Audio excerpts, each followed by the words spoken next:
بسم اللہ الرحمن الرحیم۔ السلام علیکم ناظرین جنرل باجوہ قمر جاوید باجوہ 29 نومبر کو ریٹائرڈ ہو گئے اور ان کی جگہ جنرل عاصم منیر صاحب کو تعینات کر دیا گیا۔ آج اس ویڈیو میں آپ کو ایسی انفارمیشن دینے جا رہا ہوں کہ کوئی بھی فوجی افسران جب ریٹائرڈ ہوتے ہیں تو ان کو کیا مراعات دی جاتی ہیں، اور فوجی افسران کو جو مراعات دی جاتی ہیں ان پر جو پاکستانی عوام ہے ان کو وہ تجسس کا باعث بھی ہے اور تنقید کا باعث بھی بنتا ہے، جس کی مین وجہ یہ ہے کہ فوجی افسران کو ریٹائرمنٹ کے بعد اعلیٰ ملازمت پر عہدے دوران ٹھہرایا جاتا ہے، بہت سارے پلاٹس اور زرعی زمینیں دی جاتی ہیں، اور بہت سارے کاروبار جو ہیں وہ انڈر آف آرمی چل رہے ہیں۔ تو اس کے بارے میں آج آپ کو انفارمیشن دوں گا۔ تو معروف تجزیہ کار عائشہ صدیقہ اپنی ایک بک، انہوں نے ملٹری پر ایک بک لکھی تھی، اس میں بتاتی ہیں کہ پاکستان کی کل اراضی کا تقریباً 12% جو ہے وہ آرمی کے پاس ہے، اور جس میں سے تقریباً 2/3 جو ہے وہ اعلیٰ فوجی افسران کی ملکیت ہے پاکستان کی اراضی میں سے۔ اور جو پاکستان کے ریٹائرڈ آفیسرز ہوتے ہیں، army chief of army staff, generals, majors, ان کو جو بھی مراعات دی جاتی ہیں وہ ان کے آرمی میں گزارے گئے وقت، ان کی مدت، ان کے رینک کے مطابق ان کو دیے جاتے ہیں۔ تو جو انفارمیٹیو انسائکلوپیڈیا ہے اس کے مطابق عالمی ہاؤسنگ اسکیم کا حصہ بننے کے لیے کسی بھی فوجی افسران کو اپنی ڈیوٹی جوائن کرتے وقت ایک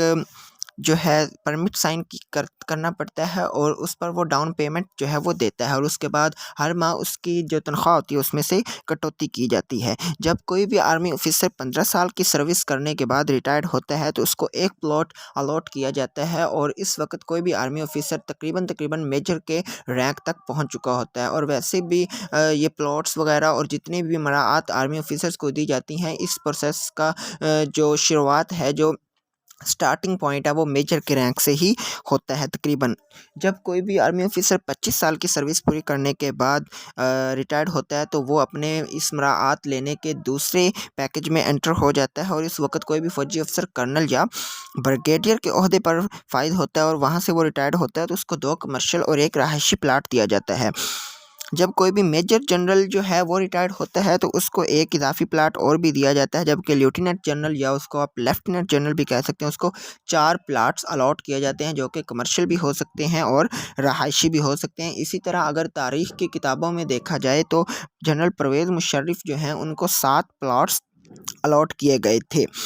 اور اس کے ساتھ ساتھ کوئی بھی جو آرمی چیف ہوتا ہے، چیف آف آرمی اسٹاف جو ہوتا ہے، جس طرح ہمارے قمر جاوید باجوہ صاحب ریٹائرڈ ہوئے ہیں، ان کو ان ساری مراعات کے ساتھ ساتھ، زمینوں کے ساتھ ساتھ، کاروبار کے ساتھ، ملازمتوں کے ساتھ ساتھ کچھ اور مراعات بھی دی جاتی ہیں، جس طرح کے سرکاری ملازمین، ایک چیف آف آرمی اسٹاف کو 3 سرکاری ملازمین دیے جاتے ہیں، جس میں سے ایک گھریلو ملازم ہوتا ہے، دوسرا ٹیلی فون آپریٹر اور تیسرا ڈرائیور ہوتا ہے۔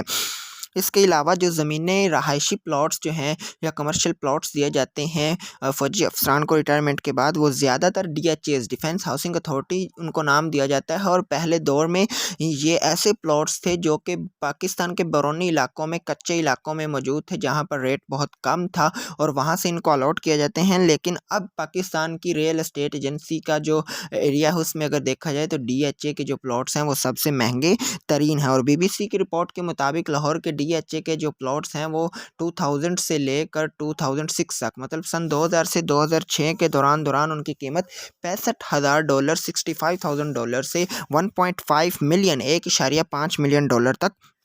پہنچ چکے ہیں۔ اور فوجی افسران یہ پلاٹس سبسڈی نرخ کے مطابق خریدتے ہیں اور اس کے بعد مہنگے داموں میں فروخت کر دیتے ہیں۔ اس کے علاوہ آپ کو یہ بھی بتاتا چلوں کہ فوجی افسران کو یہ مراعات دینے والا سلسلہ کوئی نیا نہیں ہے، بلکہ انگریزی دور کے میں ہی انگریزوں نے ہی اپنے فوجی افسران جو ریٹائرڈ ہوتے تھے ان کو زرعی زمینیں الاٹ کرنے کا سلسلہ شروع کیا تھا۔ اور حسن عسکری جو کہ ایک معروف صحافی بھی ہیں، تجزیہ کار بھی ہیں، مصنف بھی ہیں، حسن عسکری رضوی، وہ لکھتے ہیں کہ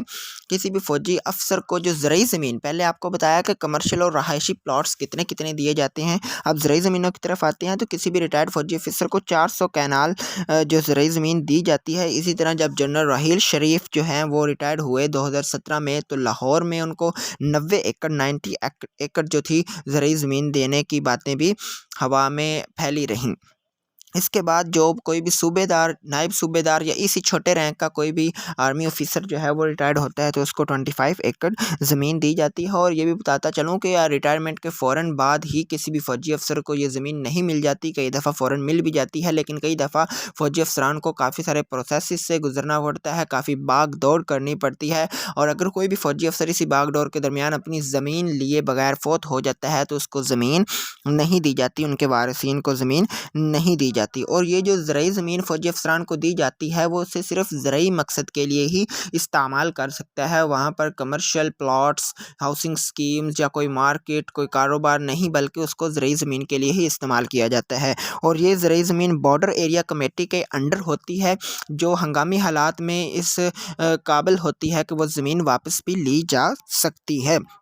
اس کے بعد آتی ہے جی ملازمتیں۔ فوجی افسران ایک دفعہ فوج سے ریٹائرڈ ہوتے ہیں تو اس کے بعد ان کو اعلیٰ عہدوں پر ملازمتوں پر بھی فائز کیا جاتا ہے دوسرے ڈپارٹمنٹس میں، جس طرح کہ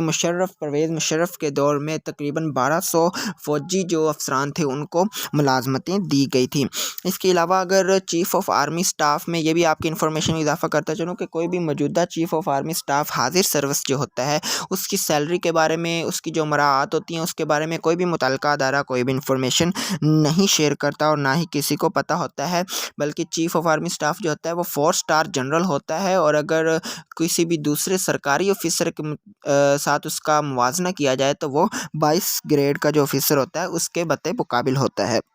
اس کے علاوہ جو لیفٹیننٹ جنرل ہوتا ہے حاضر سروس، اس کی 2.5 لاکھ 2.5 لاکھ سے 3 لاکھ 3 لاکھ تک اس کی تنخواہ ہوتی ہے، ماہانہ جو تنخواہ ہوتی ہے۔ جی ناظرین، آپ کے ساتھ کچھ